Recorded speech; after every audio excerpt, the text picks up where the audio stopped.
is making a pit stop in Punta Gorda today.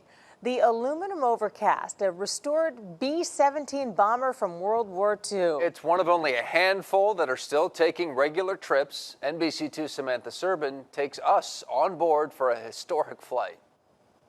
This plane is 76 years old, originally delivered to the Army Air Corps in 1945. Soldiers sat in these seats as they entered Nazi-controlled Europe in World War II.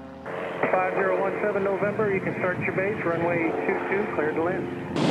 This is a 1945 B-17. This is not a replica of a B-17. The aluminum overcast is one of the last B-17 bombers made for World War II.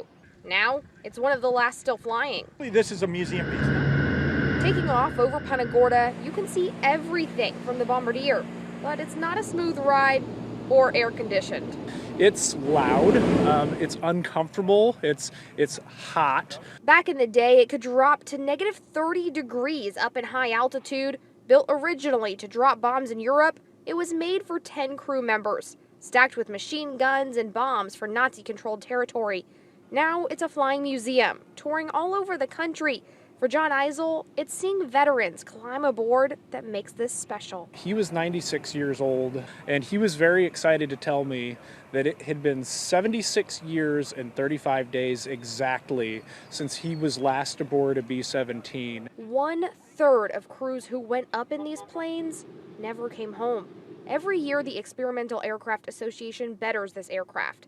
Unlike thousands of others, it never sold for scraps or had to be totally redone. It's almost always been flying. It has worked really hard. It's really special that we're able to bring it around the country. This plane's got more than 1 million miles of memories over the last 76 years. Most of the B-17 models were scrapped for parts. Less than 100 full frames still exist. Reporting from the aluminum overcast, Samantha Serbin, NBC2.